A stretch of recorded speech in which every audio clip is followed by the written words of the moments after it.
Señora. En los hidrolatos, hay altos hidrolatos que ustedes para las. Claro, viene toda la parte de hidrolatos, extractos, preparados en finca, efecto alelopático, viene ya eso es profundidad en el tema porque hay de todo. Y hasta hongos entomopatógenos, virus que nos controlan a una bacteria, hay infinidad de herramientas de manera natural que podemos hacer en finca o afortunadamente pues para practicidad de algunos ya hay también comercialmente. Señora. Con lo que decías en la pregunta anterior, yo venía escuchando atentamente y has hablado, digamos, de la educación y de la visión holística de este tipo de temas, pero para mí surge una gran preocupación es cuando uno ya trabaja en comunidad, ya está en la vida real, uno llega con todas estas ideas y con las mejores intenciones de llegar a hablar con las personas, pero otra visión, digamos, está la tecnocracia y lo que, digamos, los tomadores de decisiones le están apostando. Y, digamos, uno le puede llegar a la gente, y más en poblaciones que tienen problemas muy graves, no solo con la producción, sino ya con recursos como el agua, hablar de estos temas porque ya son como la última solución que tienen para sus producciones, pero para ellos, digamos, es muy difícil y la tecnocracia es, a mí me enseñaron, a mí la CAD, la corporación, la federación, sea de madera, sea de café, sea de papa, me ha dicho eso, me ha dicho que lo bueno es eso. Y uno como llega a decirle, no, pero es que eso no es tan cierto, eso no es tan verdadero, mire lo que está pasando, mire lo que está sucediendo. Perfecto. Ahí tenemos un elemento que es la autogestión, ¿cierto? Y la autogestión va de la mano con otro elemento de la estrategia que es el reconocimiento de la diversidad. La diversidad también es conocimiento, de hecho la diversidad de conocimiento. Por eso los técnicos tenemos tanto problema cuando vamos a campo porque hablamos como técnicos y no estamos preparados para comunicarnos con los productores. Entonces, parte del trabajo de formación de nosotros es entender la realidad de ellos y saber comunicarnos con ellos. Muchos pensamos que haciéndonos pasar por agricultor, esa es la forma en que nos hacemos entender, no es necesario, ¿no? Ellos trabajan 8 días, 8 horas, todo el tiempo están en su finca, nosotros no. Lo que nosotros desde la perspectiva de una relación horizontal es cómo podemos trabajar juntos. Usted tiene un conocimiento, nosotros podemos, y lo digo como técnico, muchas veces preferible decirle al productor, mire, yo no tengo ni idea, pero se lo averiguo. Es mejor eso, porque cuando uno se las da de valiente y dice, no, eso échele 4 gramos por litro de ácido bórico y ahí pierde uno el año, porque pierde la confianza. Entonces, lo mejor para relacionarse con la comunidad es ser lo más transparente y no tratar ni tener una relación vertical, ni tampoco decir que yo soy campesino, que yo soy igual a usted y entonces entre los dos nos entendemos. No hay necesidad. La mejor relación es decirle, mire, de eso no sé, lo averiguo. O de tal cosa, ¿por qué no, don Carlos, por qué no ensayamos eso? Yo lo vi en una finca y parece que funciona bien. ¿Quiere que hagamos el ensayo? Entonces, realmente, en términos de comunicación, es importantísimo. ¿Qué es lo que pasa? Que la perspectiva sectorial de la política y de formación de los técnicos ha sido esa. Ustedes son brutos, no saben de esto, vengan, nosotros les enseñamos cómo tienen que sembrar. Y muchas veces llega gente, y bueno, Tomás León, que lo van a conocer, y él lo dice con toda tranquilidad y autoridad, vamos a hacer un proyecto sobre zanahoria allí en una finca en Cota, ¿sí? Entonces llegó a la finca productores, mucho gusto, ¿cómo están? Bueno, entonces, ¿dónde está el cultivo de zanahoria?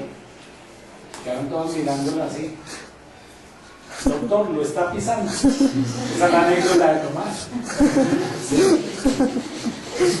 Doctorado y todo eso. Entonces, Tomás nos ayuda a reflexionar sobre el tema. Dice, nosotros no sabemos muchas cosas, podemos ayudar en muchas. Y la experiencia nos da pie para decirle el día de mañana, mira, esa zanahoria, esa chantenay, o esa es tipo holandesa. Ah, esa toca trabajarla con más boro y más potasio que aquella, pero eso es la experiencia, ¿no? Entonces, primero es tener un rasgo de humildad para comunicarse. Y lo segundo es reconocer que hay conocimiento del productor, porque ellos han venido, o bien sea de una u otra forma, por prueba y error, han generado una coevolución con sus sistemas productivos. Entonces es como entrar, ayudar a mejorar eso y que tengan las herramientas de autogestionarse.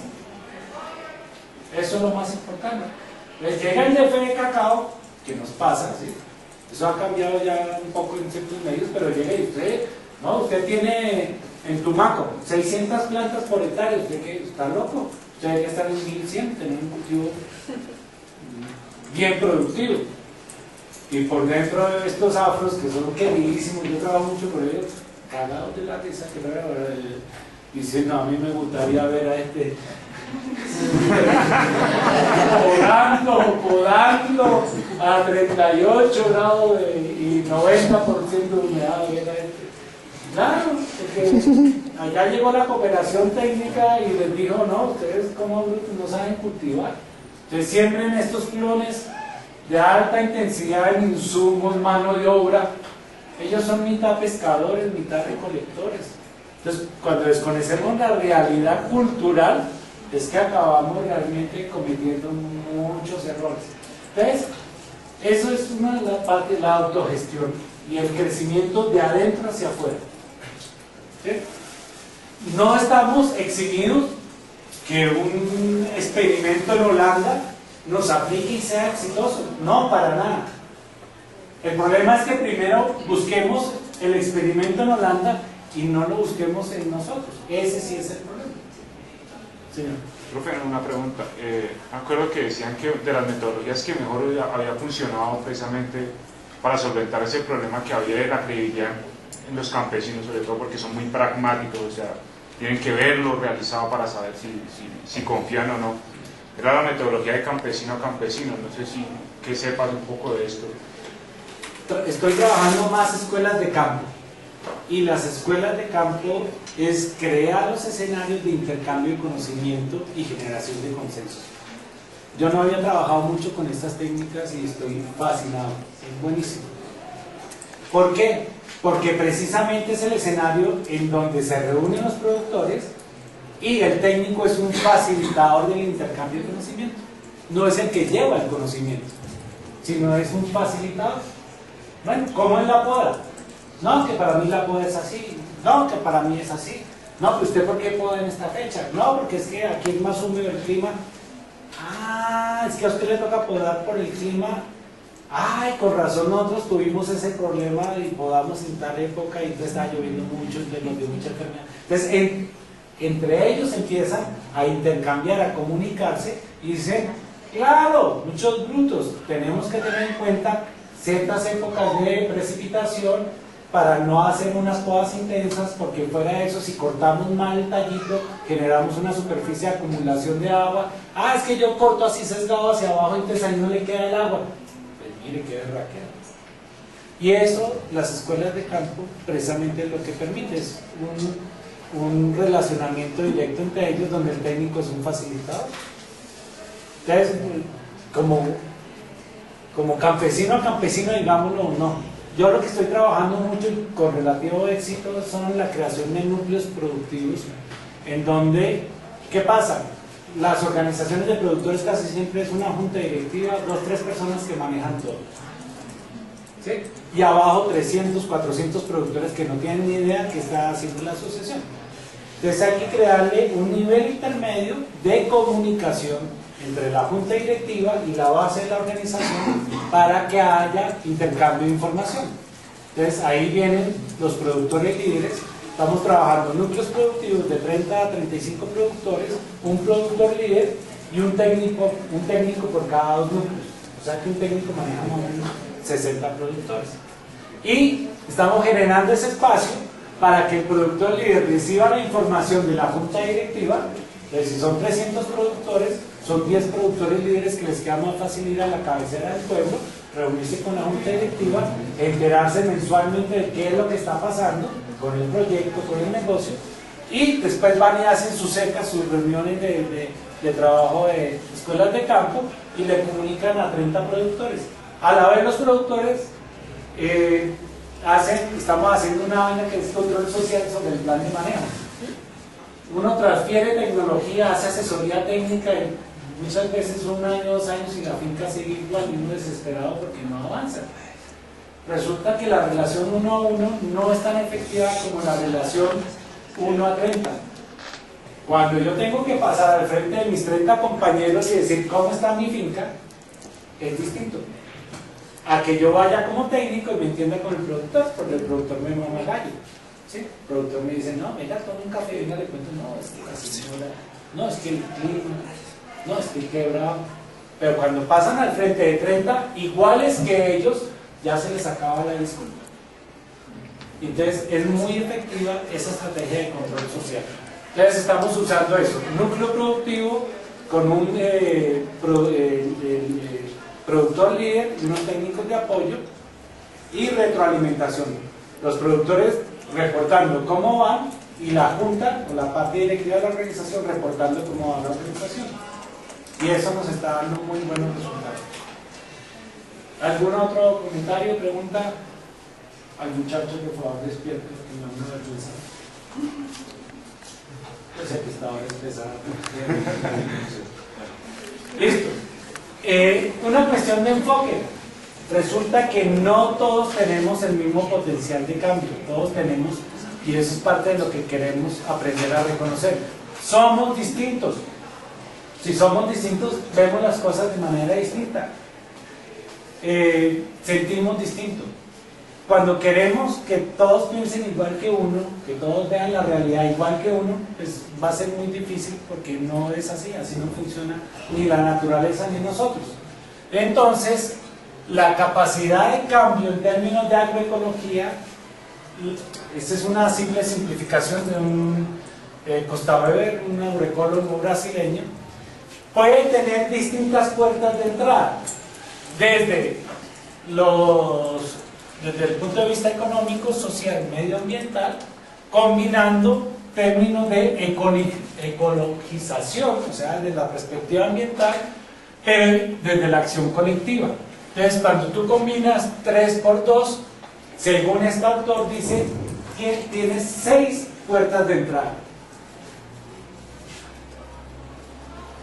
Cuando tenemos la combinación de lo social con acción colectiva, ese es el grupo como el MST de Brasil.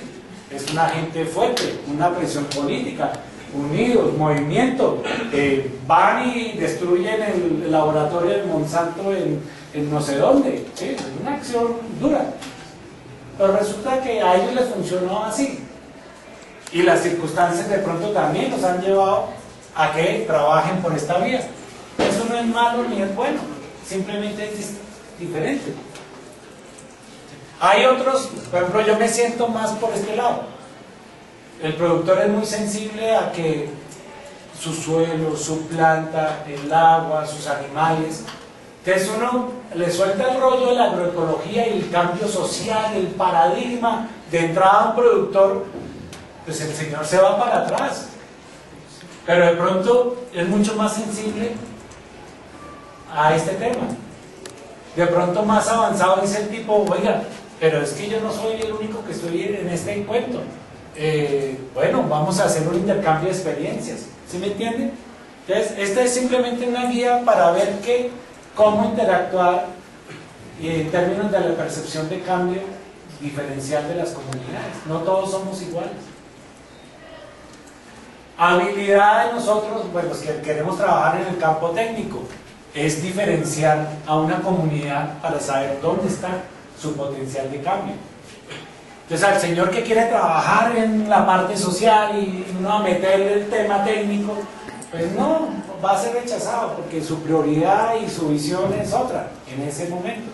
Algún día, de pronto, ya puede que migre y llegue hasta acá. Esto es una visión totalmente integral de lo que podría ser, pero cada uno tiene una puerta de entrada distinta. Entonces, no tratemos de forzar a la gente a que cambie de una manera pues casi doctrinera, ¿no? Le cierran la puerta a uno y uno pone el pie ahí y dice, no señor, tú te tienes que convertir a la agroecología, es la única forma, y es que sí, y es que si no eres agroecólogo vas contra el mundo, no.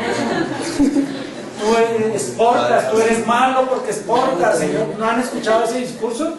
Es malo que exporten. No, es una oportunidad. Ustedes saben gente que está muriendo de hambre en la finca con el producto ahí.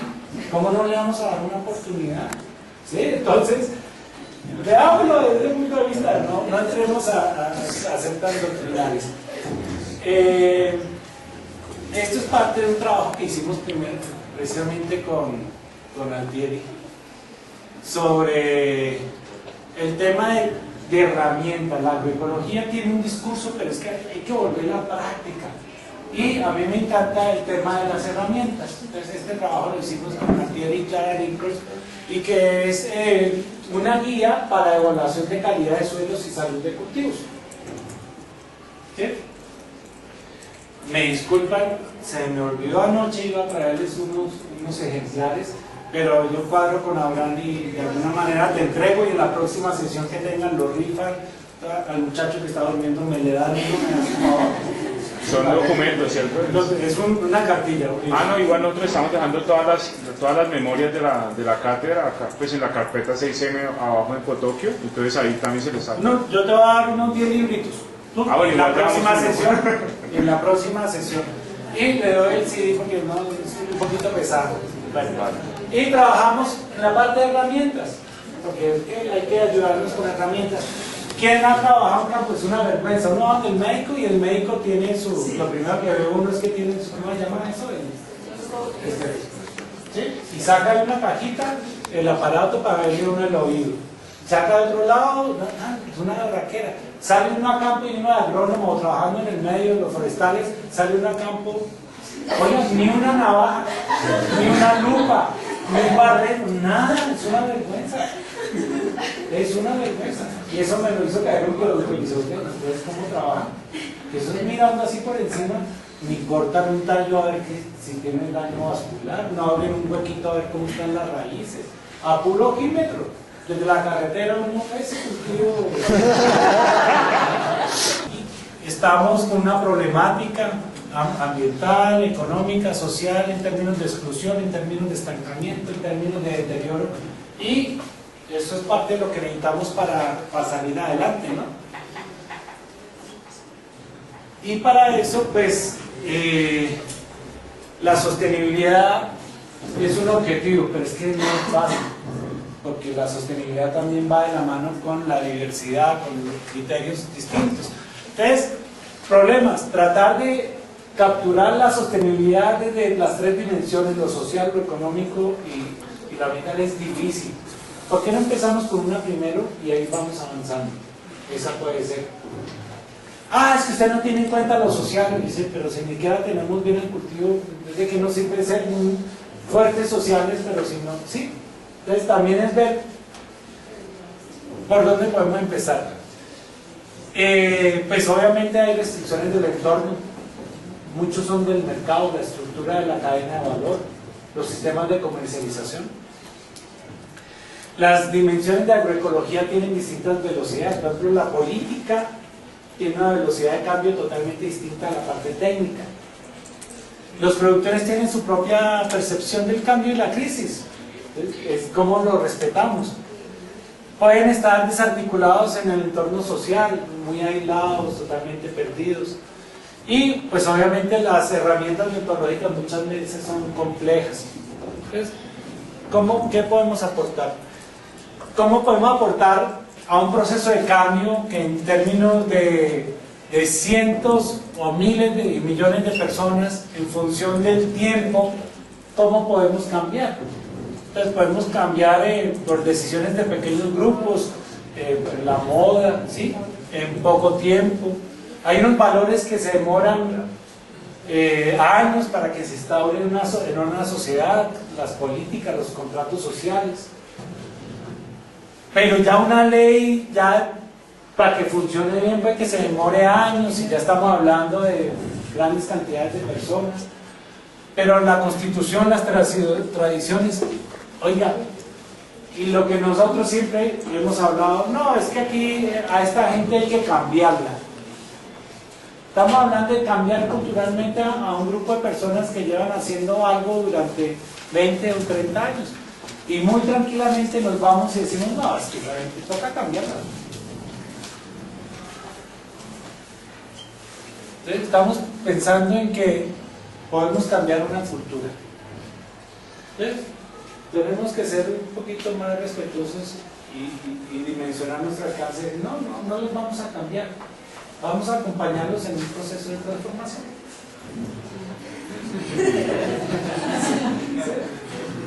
Distintas velocidades, alcance, lo que quieran, pero es que, ¿sí? ¿Por qué los vamos a cambiar? Entonces, cuando también aterrizamos un poco ese tema de nuestros alcances, pues nos queda más fácil abordar desde dónde puede cambiar cada grupo y cómo nos podemos ayudar de manera específica. Entonces, aquí hay algunos comentarios que nos ayudan a reflexionar, ¿no? Entonces, no se puede cambiar todo a la vez. Y tenemos un entorno que cambia y no son sistemas aislados que nosotros podemos manipular de manera sistemática. Don Camilo, un productor de café orgánico allí en Fusa. La sostenibilidad es un concepto que se va creando. Y entonces, pues no todo al tiempo ni las estrategias pueden desarrollarse en las primeras fases. Es como una perspectiva sobre lo que llaman la multidimensionalidad de la agroecología y la simultaneidad de la agroecología. Si tú no abordas el tema económico, social y técnico, no estás haciendo nada, ¿no? Podemos arrancar por alguno de ellos. Y obviamente la sostenibilidad es un proceso y no una meta, y por lo tanto pues podemos aportar algunos elementos teóricos de herramienta para poder funcionar. Entonces, ese es el caso de esta cartillita que habla de la calidad de suelos, habla de la calidad de salud de los cultivos, que son dos elementos desde esta perspectiva que vimos aquí, desde esta perspectiva, en donde algunos grupos de productores son muy sensibles.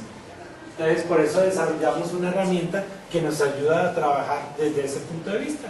Es una cartillita que ya la van a ver, que trabaja pues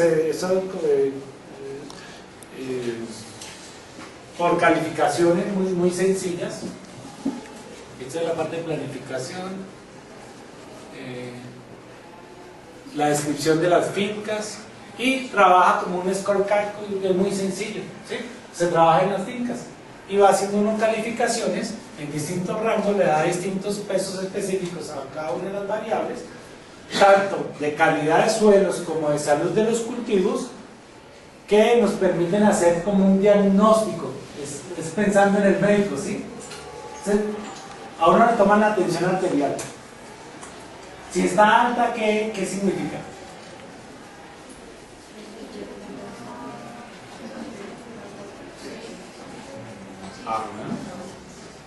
Entonces puede ser un tema de triglicéridos, ¿sí? Como puede ser también un tema de estrés. ¿Sí? Es cierto. Entonces el médico lo que hace es un diagnóstico dicotómico, o sea, sobre cada indicador que mide va tomando ramificaciones y va tomando decisiones. A uno no le mandan a hacer el examen de triglicéridos de una vez apenas entrar donde el médico. No, primero le toman la atención y le preguntan por su hábito alimenticio. Entonces, esta herramienta lo que trata de hacer es algo parecido. Hagamos un diagnóstico preliminar entrando a la finca en términos de calidad de suelos y salud de los cultivos para que nos diga cómo está su estado inicial. Este es como ir al médico general. Deberíamos hacerlo. O de lo contrario, pues empezamos a tomar decisiones sin ninguna base, en muchos de los casos. Evaluamos salud de los cultivos y usamos algunas herramientas para medir el balance de nutrientes, dinámica de materia orgánica, y pues una graficación que al productor esto le encanta, porque toda esa carreta que vemos de números y todo eso, al productor casi no le gusta, al productor le gusta lo gráfico.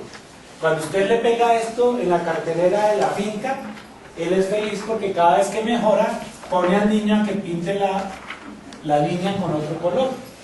¿Sí? Entonces ellos se identifican más con estos elementos que con un libro gigantesco. Entonces es la forma en que socializamos los avances.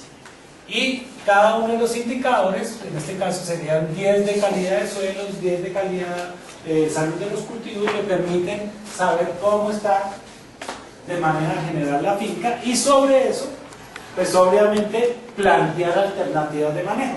Aquí en este caso es una representación de 10 fincas, calidad de suelos, calidad de cultivos, para saber en ese contexto de la vereda o del grupo de productores más o menos cómo está la situación. Y sobre eso se sienta uno con los productores y miramos, bueno, pues fue nuestro diagnóstico, el diagnóstico se hace con ellos. Bueno, ahora ¿qué vamos a hacer?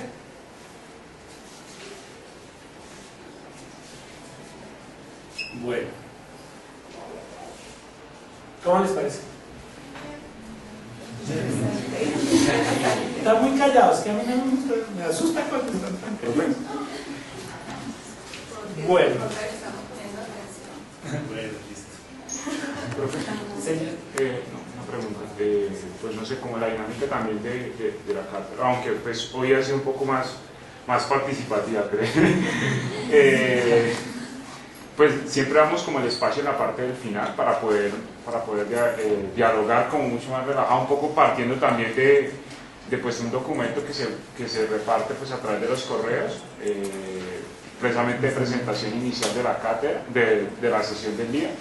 Entonces pues hoy también, y era un poco la pregunta también que hacíamos en el correo acerca de estos dos temas, creo que el primero se ha abordado muy bien, que es esa conceptualización básica de los elementos de la agroecología, y lo otro de por qué la agroecología termina siendo una alternativa o una propuesta que pues es diferente y propone una cosa totalmente diferente a lo que es el contexto en el marco del sistema capitalista y los sistemas de producción. Entonces, listo. Entonces, como le digo, yo me enfoco mucho en las herramientas, pero puro al principio vimos como la disyuntiva de la profundización desde la parte de vista técnica y el entendimiento de la dinámica de los ecosistemas. Entonces es una cuestión de enfoque, porque el mismo fenómeno visto con dos gafas distintas se interpreta y se interviene de manera diferencial. Entonces la agroecología es precisamente ponerse las gafas desde la perspectiva ecológica para analizar los agroecosistemas. Pero como siempre nos han dicho que lo ecológico es solo sobre lo natural, la gran diferencia es que esa capa de enfoque de ecología interviene también en el análisis del agroecosistema donde hay personas, donde hay economía. Inclusive ya hay tendencias de la economía que la analizan desde la perspectiva del funcionamiento ecosistémico, que es muy interesante. Entonces es una cuestión de enfoque y las gafas son la ecología junto con los elementos, pero la ecología entendiéndola con el hombre, no sin el hombre. Por eso hablamos de agroecosistemas. Ya dejo un espacio, quiero compartirles ¿cuánto lleva hablando? no, igual tenemos tiempo porque después de esta no hay clase acá, entonces a mí si no me paran ya es más del auditorio, pero en este caso a contrario de lo que pasa que pasaba en el otro salón, después de esta sesión no hay otra clase, entonces pues tenemos tiempo un poquito más para poder charlar más tranquilamente. Claro, entonces, la primera herramienta que vimos es la de calidad de suelos, y esta es una herramienta más desarrollada que hice, que es para sostenibilidad de ganadería de leche. Esto lo apliqué en unas fincas aquí en la sabana de Bogotá. Entonces evalúan distintos criterios. Obviamente la captura de información es muy dispendiosa porque tenemos que analizar todo el agroecosistema, imagínense, a nivel de finca. Entonces hay variables técnicas, hay variables productivas del componente animal, cuántos animales está, cuánto están en producción, peso promedio, todo eso. Tenemos características del componente suelo, suelo 1, este sistema lo hice para varios cultivos y varios suelos. Varios cultivos, cultivo 1, entonces Kikuyo Raigras, que es una mezcla muy común para la ganadería aquí en la sabana. Cada cuánto se pastorea, cuántos kilos por metro cuadrado, todas las variables. Para poder entender después todo relacionado con sus costos, la parte de suplementación animal, la parte de equipos maquinaria,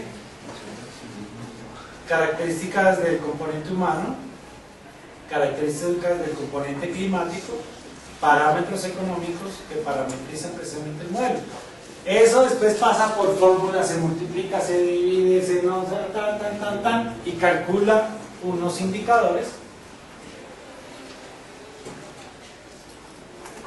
Esta es la evaluación.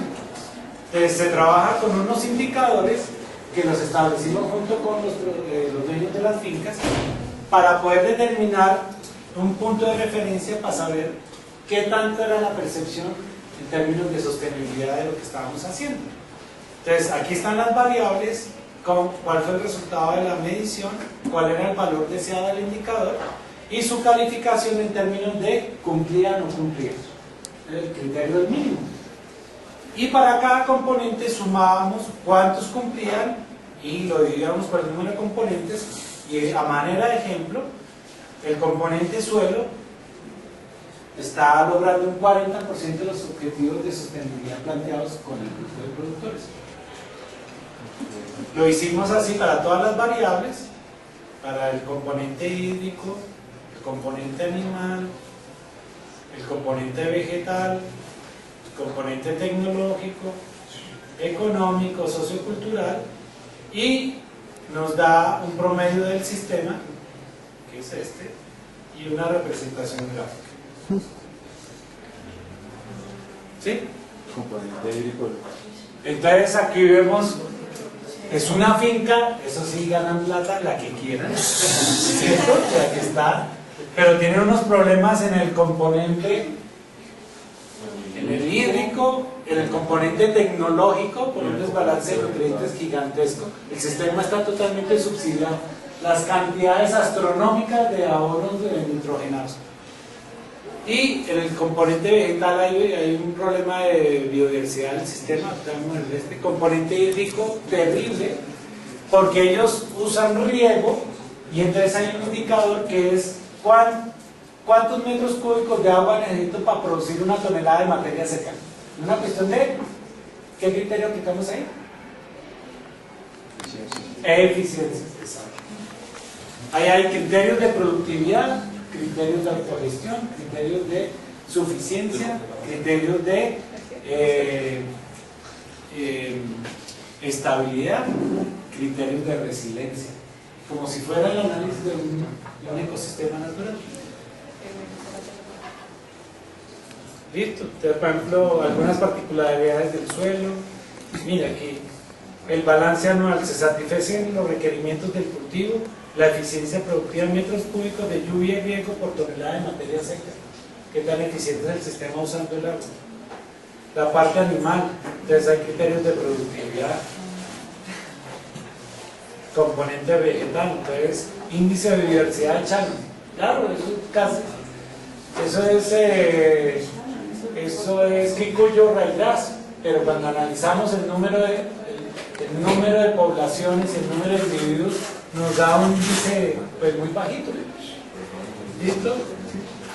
Componente tecnológico, toda la parte de eficiencia. Por ejemplo, aquí hacemos el balance energético, cuánta energía cosechada en términos de la energía involucrada en la leche versus la energía invertida en gasolina, la energía intrínseca que hay en los abonos. Toda la energía intrínseca está evaluada ahí. Entonces, es un sistema relativamente ineficiente, energéticamente hablando. Miren el desbalance de nitrógeno, totalmente subsidiado en fuente de nitrógeno. Entonces, esto es poner un poquito, como dicen, el discurso de la agroecología, llevarlo un poquito más a la práctica. Y por eso les quería compartir pues este tipo de herramientas. ¿A dónde nos lleva este tipo de herramientas? Pues, por ejemplo, a trabajar en un tema de huella de carbono. Yo trabajaba antes en la Cámara de Comercio y con algunos empresarios y con una organización francesa apoyamos a este trabajo y hablamos de las fuentes de emisión para el caso de la uchuva y de las flores. Ahí es como marco sectorial. Información que pues, le da el sustento, la vulnerabilidad del sistema agrícola, información del cultivo de clavel y la parte de participación que hay. Hablamos del entorno, ¿no? Resulta que Francia es el primer país que está tratando de sacar, ya sacó la ley, está tratando de reglamentarla, para que todos los productos que se venden entran o se producen en Francia tengan la aclaración de su huella de carbono o un etiquetado ambiental que hablan eso, que va a huella de carbono y huella hídrica posiblemente. Entonces Francia está liderando y pues eso es muy interesante. ¿Por qué? Porque Colombia tiene una ventaja comparativa porque su matriz energética es un 75% hídrica. Entonces resulta que en términos de huella de carbono puede que tenga menos huella unos claveles llevados de Colombia a Holanda que unos claveles producidos en Holanda, porque en Holanda les toca bajo invernadero, en invierno con calefacción y en verano con refrigeración. El consumo energético es gigantesco, a pesar de que llevar los claveles en avión tiene unas emisiones gigantescas. Ya hay técnicas de almacenamiento y transporte que pueden llevar los claveles en barco hasta Europa. Entonces eso baja la huella de carbono y tenemos un elemento de competitividad gracias a este indicador. La agricultura orgánica es divina. ¿Por qué? Porque en la agricultura la mayoría de las fuentes de emisión son los abonos, los fertilizantes, y por lo tanto promover la agricultura orgánica nos da un elemento de competitividad, no solo por el sello, sino posiblemente por restricciones al mercado en términos de huella de carbono, porque los abonos orgánicos, su huella es mínima. Entonces, eso es parte de los estudios de lo que hemos trabajado. Por ejemplo, la uchuva, miren aquí el tema de la fertilización y el consumo hídrico. El embalaje es terrible. Aquí, ¿por qué el transporte parece tan bajito? ¿Qué tipo de transporte creen que es? Esto es de uchuva de exportación. Marítimo, sí señor, es transporte marítimo. ¿Por qué tan alto el embalaje? Cajas de cartón, el cartón tiene una huella de carbono alta. Y obviamente los fertilizantes castigan mucho la huella de carbono. En el caso de la uchuva, y esta es otra empresa, OCAP, y esta es otra empresa. Su técnica de manejo es distinta y por lo tanto implica consumos energéticos distintos. A manera de ejemplo la comparación. El clavel, el consumo hídrico gigantesco, la fertilización. ¿Y qué pasa con estos claveles? Por avión. Aquí lo vemos. Bueno, quería compartirles eso y ver cómo este tema va de la mano también con las posibilidades de elementos de competitividad. Bueno, yo les agradezco su atención. ¿Qué preguntas hay? ¿No hay preguntas? ¿Me hago las preguntas yo mismo? Hay una pregunta. Pues es como que evidentemente la agroecología pues surge en el área rural, ¿cierto? Pero entonces, ¿cuáles serían las estrategias o si hay posibilidades o no de aterrizar ese contexto de agroecología en lo urbano, ¿sí? Pues reconociendo las proporciones, los alcances, etc. Y por otro lado, quisiera saber con qué comunidades trabaja y si son, digamos, bases organizadas o organizaciones sociales. Claro, si tú analizas el flujo de nutrientes entre lo rural y lo urbano, vamos a tener una ineficiencia gigantesca. ¿Sí? Porque lo urbano lo que genera, en vez de reciclaje de los residuos, lo vuelve un depósito que no lo podemos volver a usar. Entonces, precisamente como consumidores y como en lo rural, tenemos que tener conciencia y podemos tener nivel de conciencia desde esa perspectiva. ¿Cómo generamos la mayor eficiencia posible de la relación rural-urbano? Y desde esa perspectiva, el consumo responsable es el que, digamos, nos puede ayudar a tener un marco de consumir responsablemente, ¿cierto? Por ejemplo, la huella de carbono.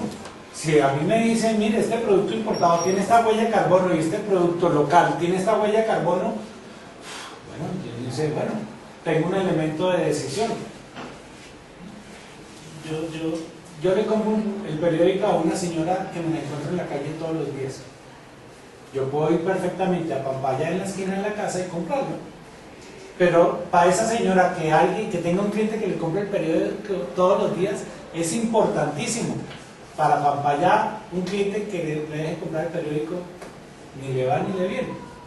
Entonces, es también como podemos comprarle, ojalá acortando la cadena de suministro lo más cercanamente a los productores, porque es la forma en que transferimos valor como consumidores a la comunidad productora. Entonces, esa es una de las formas en que nos tenemos que acercar a la comunidad rural, lo más cercano posible. El movimiento de consumo local en Estados Unidos, que inclusive es financiado en un principio por el Departamento de Agricultura, creo que es una certificación de unos restaurantes que se están diciendo: no compramos los suministros ni fuera de temporada. O sea que si no hay melocotones, pues no hay melocotones. No vamos a importar melocotones de Chile para que usted pueda comer melocotones fuera de temporada. Y segundo, que no me acuerdo cuántos kilómetros, creo que son 60 kilómetros a la redonda, no sé. Todo lo compra a nivel local. Y entonces logran un desarrollo local interesantísimo. Entonces uno, el consumidor, debería tratar de hacer eso también. Hay una experiencia, las arepas de Villalpinzón, o bueno, en Boyacá, son famosísimas. Resulta que la cuajada con que hacen las arepas es de leche que no es del municipio. Y el maíz con que hacen las arepas tampoco lo producen en el municipio. Lo que son famosas son las arepas del municipio. Y entonces entraron a analizar y decir, pero ¿cómo así? Viene todo el mundo a comer arepas y no promovemos la siembra del maíz y la producción de leche para producirlas. Entonces, una estrategia de desarrollo local es precisamente articular la cadena de valor para que haya un desarrollo económico local. Esa es una visión que debemos propender, ¿sí? Pues uno se da cuenta y uno sin querer va y compra el primer par de zapatos y se da cuenta que es chingo.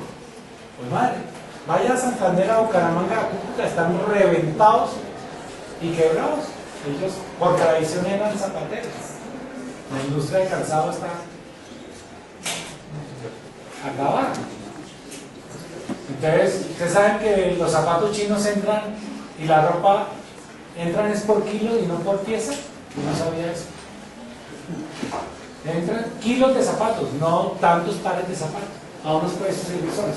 Entonces, uno como el consumidor debería ser mucho más sensible a ese tema y tratar de buscar comprarle localmente lo que más pueda. Sabemos que es imposible, pero lo que más pueda, y eso empieza a generar un cambio en la relación urbano-rural. ¿Con qué economías trabajas? Actualmente estoy trabajando con casi 3.000 productores a nivel nacional en tema de cacao. Sur de Bolívar, municipios de Santa Rosa del Sur, San Pablo, Simití, Carmen de Chucurí, San Vicente, y en Tumaco estamos en el Consejo de las Varas con Corrotera, que es una organización, y estamos articulados a otros proyectos de manera indirecta. Estoy trabajando en un proyecto de cooperación internacional y estamos fomentando las posibilidades de articularse a la exportación a pequeños productores que han estado sometidos a un, digamos, un monopolio que ha sido Nacional de Chocolates. Casalucar compran el 90-95% de la producción nacional de semillas de cacao. Entonces ellos han mandado en el país toda la vida. Hace unos años, como estrategia de sustitución de cultivos ilícitos, se promovió el cacao. Y estos años ya empezó a salir la producción nueva, digamos así. Este año es posible que se supere por primera vez en toda la historia cacaotera del país la producción sobre el consumo. ¿Eso qué significa? Que si estos productores no exportan o buscan otros mercados, hacen algo, pierden. Porque Nacional de Chocolate en Casa lo que dice, hay exceso de cacao, te lo pagaba 4.500, pues ahora te lo pago 4.000. Ese es un negocio, listo. Pero el de los productores no es. Que son productores de 2, 3 hectáreas que toda su capacidad de trabajo familiar están metidas en un cultivo que no les da plata. El análisis económico es que ni siquiera se ganan el sueldo. Primero, no resiste un análisis económico en términos de utilidad. Y segundo, para poder equilibrar el ejercicio económico, el sueldo que se recibe en ellos es casi la mitad del jornal promedio local, que es de 25.000 pesos. Entonces ellos están trabajando, pagándose sueldos de 2.000, 12.000, 10.000 pesos al día, y es su trabajo, es su oportunidad de tener un trabajo, pero no tienen utilidad como tal. Ese sistema productivo no genera utilidad. Entonces estamos trabajando con ellos a nivel nacional, desarrollando procedimientos, técnicas para mejorar la productividad, mejorar la calidad y poder acceder a mercados diferenciados en donde le reconozcan esa calidad, que en el caso del café es cafés especiales, en cacao se habla de cacao fino de aroma. Y hay mercados pues, que lo reconocen y lo están viendo. No, por ahora no. Por ahora no, porque digamos que la necesidad inmediata ahorita no es montar la planta para competir ya nacional de chocolate, sino... Claro, hay experiencias, el carmeleño, el chocolate de mesa en el Carmen de Chucurí, el carmeleño. ¿No? Me toca ir al Carmen de Chucurí, tiene su fábrica chiquitica, yo siempre que voy traigo chocolate para la casa, la chucula. Entonces, por ejemplo, no es por hablar más de las empresas, porque lo que comemos nosotros es una porquería. Entonces, el consumo responsable es saber qué comemos. Chocolatina ayer. Ustedes se van a vivir a Suecia y lloran por no comerse una chocolatina ayer. Tiene menos del 13% de cacao. Le sustituye parte de la manteca de cacao por aceite de soya. Y el resto es vainillina y saborizantes. Es una porquería en términos prácticos. No estamos comiendo chocolate. Además, no le deberían dar el nombre. ¿Sí? Entonces, un chocolate de verdad de 50, 60, 70% licor de cacao, que es las semillas molidas finamente, y eso es, el cacao tiene 45-50% de manteca de cacao, que es una manteca de muy buena calidad, es una grasa de muy buena calidad, tiene como una fracción,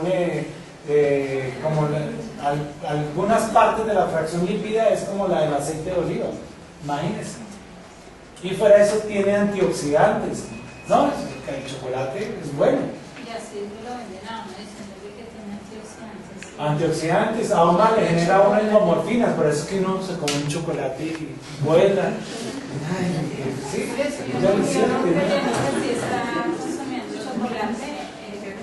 baja el estrés, mejora muchísimas cosas.